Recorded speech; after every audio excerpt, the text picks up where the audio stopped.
Jimmy Mohamed est toujours à mes côtés pour accueillir avec moi, donc aujourd'hui, comme tous les jours, Catherine Blanc. Catherine Blanc, sexologue et psychanalyste à Paris. Alors Catherine, aujourd'hui, on va aborder la fameuse question que beaucoup de femmes se posent. Est-ce qu'en couple, les hommes se masturbent, même lorsqu'ils sont déjà en couple, du coup? Alors ça, c'est une question amusante. C'est-à-dire que c'est encore une fois toujours appuyé sur l'idée que les hommes ont des pulsions toujours irrépressibles, que donc leur sexualité faite avec leur femme leur permet d'en assouvir une partie, et que donc il y aurait une sorte de montée en puissance Il y a un quota max, quoi. au Et une fois qu'il est quotidien. atteint, il n'y a plus besoin, quoi. Voilà, C'est ça. et que donc il faudrait vraiment se masturber pour essayer d'éjaculer et d'enlever cette pression pulsionnelle masculine. C'est évidemment une idée reçue. D'ailleurs, les femmes se masturbent aussi, bien que en Oh là là, attention, couple. les hommes vont être surpris. Là, arrêtez, Catherine. Voilà, donc les femmes aussi se masturbent, et pas toujours pour combler un manque de sexualité, juste par curiosité, parce que leur corps leur appartient. À ce titre, les hommes ont leur corps qui leur appartient. Bien sûr qu'on pourrait se poser la question, pourquoi se masturbent-ils? Pourquoi c'est peut-être pour certains obsessionnel ou addictif? Évidemment, ça c'est une autre question. Et bien sûr que ça pose la question du malaise de l'homme en question ou de la femme en question. Mais sinon, on a le droit de se faire du bien. Bah oui. Oui, mais est-ce qu'il faut le faire en cachette? Alors, je ne vous parle pas pas de côté exhibitionniste, mais est-ce qu'il faut le cacher à sa compagne pour éviter justement peut-être de la vexer? Parce que vous l'avez dit, souvent, c'est de croire qu'on va compenser un manquement par la masturbation. En fait, c'est propre. Moi, je n'ai pas de réponse à donner à ça précise, parce que c'est propre à chacun. Je crois qu'on peut avoir envie. C'est pas forcément caché, c'est chacun a son jardin secret, quoi. C'est Voilà, tout, non? ça peut se faire cacher parce qu'on n'a pas envie de le partager avec l'autre, parce que par définition, le fantasme de cette masturbation ne tient que s'il n'y a personne.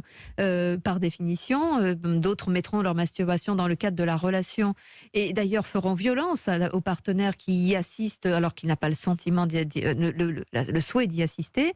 Et puis d'autres, oui, on sait grosso modo qu'on peut s'adonner à cela, mais on n'en fait pas un commentaire puisque ça n'appartient qu'à celui qui le vit. Et les femmes qui découvrir, on va dire, par exemple, doivent pas se sentir humiliées ou je ne sais quoi. C'est deux choses différentes, c'est deux sexualités différentes. Absolument, mais c'est vrai qu'elles se vivent souvent très fortement humiliées. Elles ont le sentiment que de toute façon, pour se masturber, ça s'est appuyé sur quelqu'un d'autre qu'elles.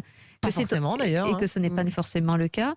Que c'est donc une envie d'ailleurs qui trouve maladroitement un espace, mais que tôt ou tard, ça ira vers de l'ailleurs.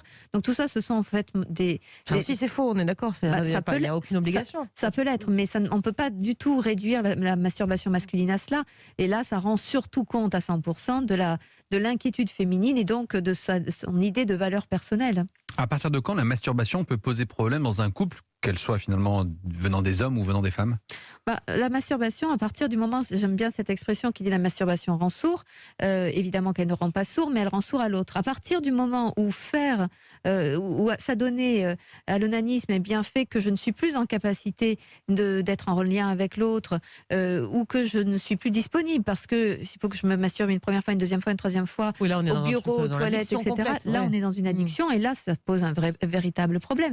Et puis, avec un sentiment, certains hommes témoignent d'un sentiment tout d'un coup de chute d'énergie. La masturbation au bureau, ça peut être déjà un bon gradient. Il faut savoir qu'on est dans l'addiction, je pense. Enfin, je sais pas. Oui, mais voilà. Sans jugement, bien sûr. Oui, à mon mais... avis, Catherine vous dira oui, je pense. Oui, mais... c'est-à-dire que si on ne peut pas passer un moment c'est tranquille, si on ne peut pas se concentrer sur quelque chose, si on ne peut pas s'adonner à des relations avec les autres, et qu'on est obligé à certains moments d'être renvoyé à soi, à son désir, à son excitation, ou à un besoin urgent d'évacuer une tension que l'on attribue à la sexualité, oui, on est dans quelque chose qui est déséquilibré, bien évidemment. Néanmoins, on peut comprendre que certaines femmes puissent être un peu blessées ou vexées si jamais elles apprennent que leur homme se masturbe en regardant par exemple de la pornographie ou en pensant à quelqu'un d'autre.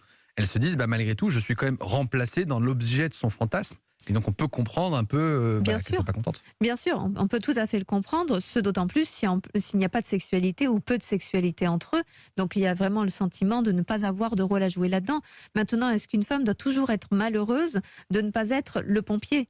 C'est-à-dire qu'à un moment donné, elle peut plutôt s'interroger sur que se passe-t-il pour mon homme, plutôt que qu'est-ce qu'il me vole, parce que est-ce que c'est la fonction de l'épouse et d'être l'infirmière ou le pompier de l'insécurité ou de la fragilité de l'autre? Je ne le crois pas. Merci beaucoup, Catherine.